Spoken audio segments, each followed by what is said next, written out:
Harley Davidson street 750 कितने की loadings कर रखी है? 1.5 लाख की तो है। लाइट कैसी है इसकी अंधेरे में? ये एलईडी लगवा रखी है इसके अंदर, जैसे GT 650 हाँ। इंटरसेप्टर आती है, हाँ। उनसे बहुत ज्यादा पावर है। नीचे से टच भी हो जाती है कहीं ना कहीं, बहुत हीट होगी, आप ऑफ ही नहीं कर रहे तो इसका कूलेंट भी लीक हो जाएगा। सेल पे अवेलेबल है। ये सेल के लिए है। वेलकम बैक है एक और नए वीडियो में। और भाई आज जो है ना हम बहुत प्यारी सी आपके लिए बाइक लेके आए। ये बाइक है अपने सामने हार्ले डेविडसन स्ट्रीट 750 और ये रहे अपने भाई ओनर सुखम भाई। तो भाई कैसे हो? बहुत बढ़िया भाई, आप बताओ कौन सा मॉडल है भाई? आप जरा आके पास में बताओ इसके बारे में। 2019 मॉडल है हार्ले स्ट्रीट 750। 2019 मॉडल। सबसे पहला कि हार्ले क्यों ली? नाम ही बहुत है हार्ले, हार्ले का नाम ही बहुत है। और हाँ, स्टार्टिंग में यही है, जैसे किसी को इनलाइन 4 का इतना एक्सपीरियंस नहीं है, हाँ, तो ये V2 इन पैरेलल इंजन है बेस्ट। इससे स्टार्ट करो, फिर इनलाइन 4 पे अपग्रेड करो। सो अगर जैसे स्टार्टिंग आप कह रहे हो कि इससे बाइक पे स्टार्ट कर सकते हैं, ठीक है। तो होता है ना, वेट का इशू आता है लोगों के लिए कि कैसा वेट है, क्या पावर है, कितना जो है पावर प्रोड्यूस कर रही है। तो वो कैसा रहा अभी तक एक्सपीरियंस? भाई देखो, अगर आप बुलेट चलाते हो तो आप इस पे इजीली अपग्रेड कर सकते हो। मैं बुलेट ओन करता था पहले, बहुत इजीली इस पे सेटल हो सकते हैं। जब आपने बुलेट से इस बाइक पे शिफ्ट हो गए तो शिफ्ट होने के बाद फिर क्या एक डिफरेंस आया? मतलब कैसा एक वो फील आया कि भाई हार्ले चला रहा हूँ, राइड क्वालिटी हो गई, इसका जो फील आया वो कैसा था? बहुत स्मूथ है। जैसे बुलेट 80-100 पे बहुत वाइब्रेट करती है, ये वाइब्रेट क्या, ये मतलब ऐसा चलता है आप रोड पे उड़ रहे हो, मक्खन की तरह बिल्कुल चल रही होती है। कभी वॉबल इशू वगैरह कुछ आया? नहीं, कभी नहीं आया। बस हाँ, अगर एकदम से खींच दोगे तो हाँ। पीछे वाला टायर बहुत स्पिन करता है इसका। और भाई एक बार आप बैठ के इसका ना कंफर्ट दिखाओ कि सिटिंग पोजीशन कैसी है, और आप एक बार अपना भी ओपिनियन बताओ कि कैसा है। मेरे को तो बहुत कंफर्टेबल लगता है। बस हाँ, ये लगता है कि अगर इसके फुट पैक्स हाँ। थोड़े आगे होते तो ज़्यादा कंफर्टेबल हो जाती है। बिल्कुल ही ऐसे सीधी है। किस तरीके, मतलब किस पोजीशन पे आपको लगता है कंफर्टेबल? होते तो जैसे प्रॉपर हार्ले में आते हैं, अच्छा। बड़ी हार्लेज होती है उनमें आते हैं, वैसे होता तो अच्छा होता है। भाई से आपने पता कर ही लिया कि भाई रॉयल एनफील्ड से इस बाइक पे शिफ्ट हो। इस लोगों का ना लॉयल्टी आपको पता ही क्या है, हार्ले डेविडसन। साथ में जो है ना इस बाइक का एक जो लुक है ना यार, वो एक डिफरेंट ही है। तो भाई इसमें आप बताओ, इसमें आपने अब तक कितने की लोडिंग्स कर रखी है? कम से कम नहीं तो 1.5 लाख की तो है। ये फोक स्लाइडर्स हैं जो मतलब हार्ले के आते हैं, ये क्रोम के हैं, तो यही कुछ आते हैं मतलब 8-9 हज़ार रुपए के। ये इसका एयर फिल्टर का कवर है, इसका इंजन कवर है, और भी बहुत चीजें। ये बैक रेस्ट है, यही 35 हज़ार रुपए का है बस। 35 हज़ार रुपए का ये। इसमें एग्जॉस्ट लगा हुआ दिख रहा हूँ मैं इसको। आफ्टर मार्केट है, ये कुछ 12-15 हज़ार में आ जाता है ये वाला। 12-15 हज़ार। और एक सबसे बड़ा क्वेश्चन कि इस बाइक के जो लोग कहते हैं कि भाई सर्विस कॉस्ट काफी महंगा आता है, वो कैसा है? ब्रांड लोगे तो थोड़ा तो नॉर्मल बाइक से फर्क आएगा, बट इतना भी नहीं है कि भाई 30-40 हज़ार आ जाए, ऐसा कुछ नहीं है। 8-9 हज़ार में सर्विस हो जाती है अगर आप रेगुलरली कराओगे तो। जैसे आपने 1-2 सर्विस छोड़ दी, फिर आपने सर्विस कराई, तो हाँ फिर मेजर आपको फटका पड़ेगा। और फटका कितने तक का लगा के चलो? फिर तो लगा लो आप 20-30 हज़ार तो आपका आ ही जाएगा। अगर रेगुलर कराते रहोगे तो 8-9 हज़ार में होता रहेगा। 8-9 हज़ार। इसके ब्रेक पैड कितने के आते हैं बताओ? आगे पीछे दोनों के, और सिंगल बताओ, आगे का कितने का है, पीछे का कितने का है? यार आगे का जो ब्रेक पैड है वो मैंने दोनों परचेज किए थे, वो अराउंड 10 हज़ार के आते हैं। बट आगे का मैंने ऐसे कुछ कभी अलग अलग खरीदे नहीं, मैंने दोनों पेयर साथ में लिए हैं हर बार। आगे पीछे दोनों में ब्रेम्बो लगे हुए हैं, दोनों 10 हज़ार के हैं। हार्ले के ब्रेक पैड इतने वो एफिशिएंट नहीं है, ब्रेम्बो के ज़्यादा अच्छे ब्रेक्स हैं। जो ब्रेक कैलिपर आ रहा है वो हार्ले का ही है या फिर? वो सब हार्ले का है, बस ब्रेक पैड चेंज है। ब्रेक पैड चेंज है। और ब्रेक पैड कितने चले? अभी लगवाए मैंने दिसंबर में, अभी चल रहे हैं मस्त। 3-4 हज़ार चल जाते हैं। 3-4 हज़ार। और अगर नॉर्मल राइड है तो ज़्यादा भी चल जाते हैं वो लाइफ? चल जाएंगे 6 हज़ार चल जाएंगे, 6-7 हज़ार। अच्छा। लाइट कैसी है इसकी अंधेरे में? सबसे बड़ा एक वही आता है कि भाई क्रूजिंग बाइक में ना अच्छी हेडलाइट होना सबसे ज़्यादा जरूरी है। तो वो बताओ कैसा एक्सपीरियंस रहा? जो कंपनी की आती है वो हैलोजन आती है यार, ये मैंने चेंज कराई है, एलईडी लगवा रखी है इसके अंदर। कितने वॉट है? ये 24 वोट है। ज़्यादा ब्राइट नहीं है इतनी, एक नाइट राइड में सही काम करती है। हाँ, मैं रात को वैसे चलाता नहीं, मैं प्रेफर डे लाइट ही करता हूँ, बट हाँ ठीक है, रात में दिख जाता है, अच्छी है। अभी तक इसमें ना एक्स्ट्रा लाइट्स नहीं लगी, तो लॉन्ग राइड में लगाओगे एक्स्ट्रा लाइट अभी? वैसे अभी कभी प्लान नहीं किया लॉन्ग राइड का, हमेशा संडे राइड पे ही चली है बाइक ज़्यादातर। तो संडे राइड पे कैसा एक्सपीरियंस रहता है कि जब पावर खींचते हो, कुछ भी करते हो, तो कैसा रिस्पॉन्स देती है? बहुत पावर है यार, मतलब नॉर्मल बाइक जो मैंने चलाई है उससे तो बहुत ज़्यादा पावर है। जैसे GT 650 इंटरसेप्टर आती है, उनसे बहुत ज़्यादा पावर है। उनसे मतलब इसका एक तो टॉर्क ज़्यादा होता है हार्ले का, पावर तो बहुत अच्छी है इसकी। ग्राउंड क्लियरेंस कैसा लगा? ऑफ रोडिंग वगैरह थोड़ी बहुत तो देखो हर जगह मिल ही जाती है, क्योंकि ये इंडिया है, यहाँ पे रोड थोड़ी खराब है। तो कैसा रहता है? बहुत आराम से निकालनी पड़ती है, अगर कहीं आराम से ध्यान नहीं दिया तो नीचे से टच भी हो जाती है कहीं ना कहीं। ये मैं एक बार ऑफ रोडिंग पे गया था, ये नीचे से ये यहाँ से घिस गया। हाँ बस वो अच्छी बात है कि एग्जॉस्ट पाइप वगैरह पे नहीं आया। एग्जॉस्ट पाइप पे आता तो और मोटा फटका पड़ जाता। Highway highway to highway ride के लिए बहुत परफेक्ट बाइक है ये। लॉन्ग टूरिंग मतलब कितना लगा सकते हो? मेरे हिसाब से तो 250-300 किलोमीटर तो आराम से चल जाएगी आराम से। सिंगल रन में। बस इसका पिलियन सीट इतना कंफर्टेबल नहीं है, इसकी सीट चेंज कराओ और चलाते रहो। भाई इसमें बताओ हीटिंग इशू का क्या सीन है? लोग बहुत बोलते हैं कि हीटिंग इशू पैर जला देती है, तो तो बहुत करती है, कितना?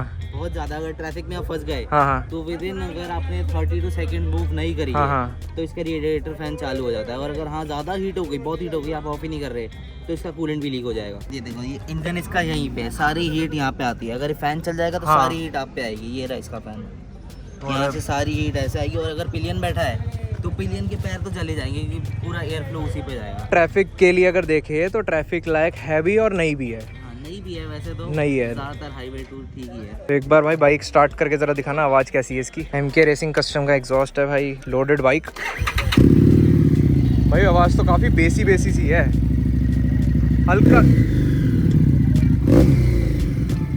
तो इस बेसी आवाज में कभी पुलिस वालों ने रोका है बाइक लाउड है या कुछ? क्योंकि ये मेरे को इतनी लाउड नहीं लगी, मेरे को काफ़ी अच्छी सूदिंग और बेसी आवाज़ लगी। ऐसा नहीं लगा कि ये काफ़ी ज़्यादा चुभ रही है कानों में। अगर पुलिस होती है तो मैं ट्राई करता हूँ कि ऊंचा गियर डाल दूँ और क्लच दबा दूँ। बट अगर फिर भी रोकते हैं तो मैं बोलता हूँ भाई बैठ लो, देख लो, अगर तुम्हें बिना एग्जॉस्ट के मजा आएगा तो मैं अभी उतार देता हूँ। मैं तो सीधा ही बोलता हूँ, लो चाबी लो, चला के देखो, मजा आए तो चला लो, वरना उतार लो। अभी इसमें और कोई प्रॉब्लम आई है जो फील आई? आई मेजर, बट हाँ अगर ये ज्यादा दिन ना चले तो एक तो आपको पता होगा ये बेल्ट ड्राइव है, हाँ। इसकी बेल्ट हार्ड हो जाती है अगर ज्यादा दिन ना चले तो। बाकी अगर चलती रहेगी तो हाँ बेल्ट सॉफ्ट हो जाएगी। तो हार्ड कैसे मतलब? हार्ड मतलब जैसे थोड़ा बहुत मेरे हिसाब से जो मुझे लगता है कि ये थोड़ी बहुत रबर टाइप की होती हाँ, है, हाँ, तो हाँ। रबर हार्ड हो जाता है ऑब्वियसली। तो ये विंटर्स में इशू आता है, गर्मियों में मेरे हिसाब से आता नहीं होगा इतना ना? गर्मियों में नहीं आता। और अगर हाँ बाइक चल रही है, इंजन हीट होगा, हाँ, हाँ। से ऑटोमेटिकली बेल्ट थोड़ी हो जाएगी सॉफ्ट। और बेल्ट ड्राइव का एक फायदा ये लगता है कि चेन लूप के लगाने की जरूरत ही नहीं, नहीं करना पड़ता, चलाते रहो। और बहुत स्मूथ चलती है बाइक वैसे बिल्कुल। बाकी टायर वायर चेंज कराए? चेंज होगा, अभी तक तो नहीं करा है, अब चेंज होगा पीछे वाला। कितना लगता है, कितना फटका पड़ेगा इसमें? मैं तो मान के चल रहा हूँ कम से कम 20-22 हज़ार तो पड़ेगा दोनों में। दोनों पीछे दोनों में 20-22 हज़ार हार्ले से, या फिर कहीं आफ्टर मार्केट जैसे हो गए मिशलिन वगैरह? देखेंगे, वो तो अभी मैंने इतना सर्च नहीं किया अभी, क्योंकि अभी सिर्फ पीछे वाला ही मांग रहा है शायद टायर चेंज, आगे वाला तो ठीक है। बाकी पिलियन राइडर को जैसे पीछे बिठा के चला रहे तो कभी ऐसा हुआ वेट ज्यादा लग रहा है या कुछ फील हो रहा है? क्योंकि इस बाइक में देखो वेट तो है, तो पिलियन राइडर के साथ वेट कैसा जाता है? कंफर्टेबल चलती है पिलियन राइडर के साथ। एक तो और नीचे हो जाती है और स्टेबल हो जाती है बाइक, लीन वगैरह भी और अच्छा हो जाता है पिलियन के साथ। इसमें कितना फ्यूल आ जाता है, कितने लीटर का टैंक है? इसमें 12-13 लीटर का टैंक है, ये 1300 में पूरी फुल हो जाती है। 1300 में फुल हो जाती है। और कितना देती है, सबसे बड़ा क्वेश्चन? 20-22 की एवरेज दे देती है, चल जाती है 200-250 किलोमीटर। सिटी में चलाऊंगा तो चल जाएगी 150 तो चल जाएगी आराम से। मैं जैसे आज संडे राइड पे आया हूँ, हाँ, हाँ। मैं पूरे हफ्ते इसका टैंक ना ही भी भरवाऊंगा ना, हाँ, हाँ। इसमें पूरे हफ्ते ही चलाता हूँ, मेरी चल जाएगी। डेली राइडर ही है ये, तो आराम से चलती है। इस बाइक में 2-3 इश्यूज ही जो आपने बताया वो है, ठीक है। उसके अलावा ऐसा कभी हुआ कि यार इस बाइक के बाद कोई अपग्रेड करने वाला हो? इनलाइन 4 को छोड़ के अगर देखो हार्ले में ही, तो कौन सा अपग्रेड करना चाहिए? और जो न्यू यूजर है उसके लिए क्या टिप हो सकती है? हेरिटेज सॉफ्टवेयर टेल पे जाऊंगा, या फिर फैट बॉब या फैट बॉय पे जाऊंगा। फैट बॉय पे शायद ना जाऊं क्योंकि वो बहुत बड़ी बाइक है। फैट बॉब पे ट्राई कर सकता हूँ या फिर हेरिटेज पे ट्राई कर सकता हूँ। अब तो नई भी आ रही हैं, पर्सनली मुझे ऐसी बाइक्स ज़्यादा पसंद है। क्रूजिंग और जो है इसमें लॉन्ग टूरिंग आराम से हो जो जाए। पूरी मैनुअल हो, एक तो उनमें इलेक्ट्रॉनिक बहुत है। हाँ ये मैनुअल है ना? हाँ ये पूरी मैनुअल है। यार मैंने काफी सुना था कि जो इसका फ्रंट वाले की जो डिस्क ब्रेक है उसमें काफी ज्यादा इशू आता था, तो उसके बारे में क्या है? मतलब ये 17 में आई थी वो पहली ABS वाली आई थी, 17 में आई थी, उससे पहले नॉन ABS आती थी। तो जब नई आई थी तो इसमें आगे वाली जो डिस्क है, अगर वो ज्यादा हीट हो जाती थी तो वो ब्रेक नहीं पकड़ती थी, उसकी ज्यादातर ब्रेक फेल होती थी। ज्यादातर पीछे वाली होती थी, आगे वाली इतनी नहीं होती थी। बट हाँ कंपनी ने वो रिजॉल्व कर दिया था हार्ले को बुला के। हार्ले की ना मॉडिफिकेशन खत्म नहीं होती, तो इसमें क्या सोच रखा है आगे? खत्म तो हो ही नहीं सकती, इसमें जितना मर्जी आप लोड करते रहो। पहली बात तो लाइटें आती हैं इसकी, फर्स्ट पॉइंट लाइट ही हो गई, उसके अलावा क्या अपग्रेड हो सकता है? साइड में जो नॉर्मल हार्लेस में देखा होगा आपने, लोग साइड में बैग लगा के चलते हैं हाँ, अगर हाँ। टूरिंग करते हैं तो। पीछे झंडे ऑब्वियसली, उसके बिना तो हार्ले के लोग आते ही नहीं है। आप स्पीकर्स भी लगवा सकते हो। स्पीकर कितने के पड़ते हैं? स्पीकर मैं देखे हैं महंगे आते हैं यार, मैंने बॉस के पता करे थे लगवाने के लिए। वो हाँ। आते हैं कुछ 25 से 30 हज़ार रुपए।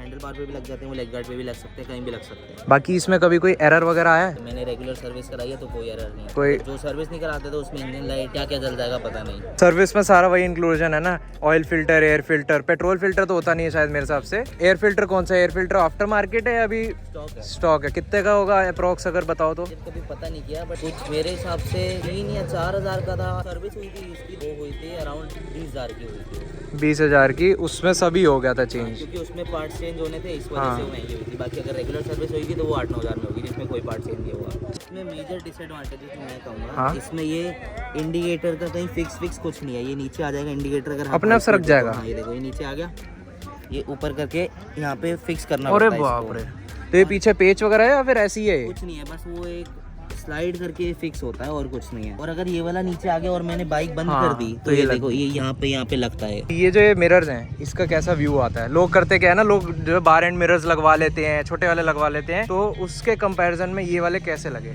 वो लुक्स के ऊपर है, आप कुछ भी कराओ, बट मेरे को तो ये कंपनी से जो आते हैं यही अच्छे लगते हैं। ये जो फ्रंट का जो कहते हैं वॉबल इशू आता है ज़्यादातर, ये आज तक इसमें आया कभी? नहीं, कभी नहीं आया। आगे से बिल्कुल स्टेबल चलती है ना? आफ्टर मार्केट क्रूज वाला सिस्टम आता है, वो हाँ। आगे छोड़ दूंगा तो बिल्कुल सीधी चलेगी। 750 सीसी के हिसाब से ये बाइक, पावर अच्छी, कंफर्टेबल अच्छी, साउंड तो यार इसका बिल्कुल बेस ही अच्छा, बिल्कुल सूदिंग, ऐसा नहीं लगेगा कभी भी कानों में दर्द करेगा। अगर मैं इसमें स्क्रीमिंग ईगल लगवाता, मेरे पास दोनों ऑप्शन थे। हाँ। स्क्रीमिंग ईगल भी यूज मिल जाता है अराउंड 15-17,000। हाँ, मैंने ये इसलिए लगवाया, इसमें बेस ज़्यादा है, स्क्रीमिंग ईगल लाउड हो जाता है हाई स्पीड पे। तो भाई आपने जो टिप सुन ली है, जिसको स्क्रीमिंग ईगल लगाना है वो स्क्रीमिंग लगा सकता है। बाकी एमके रेसिंग कस्टम का भी काफी बढ़िया एग्जॉस्ट है। बाइक जो है भाई बहुत प्यारी है, तो जिसको भी लेनी है भाई ले सकते हैं। सेल पे अवेलेबल है। ये सेल के लिए है, अगर 1 महीने के अंदर अंदर बिक गई तो बेच देंगे। तो भाई इंस्टाग्राम पे कांटेक्ट कर लेना अगर किसी को ये बाइक चाहिए। भाई बहुत प्यारी बाइक है, बिल्कुल मिंट कंडीशन की बाइक है। तो जो है मिलते हैं किसी नई वीडियो में, तब तक के लिए बाय बाय, स्टे सेफ। और भाई हार्ले के लिए भाई 1 लाइक बनता है, और अपने भाई के लिए भी।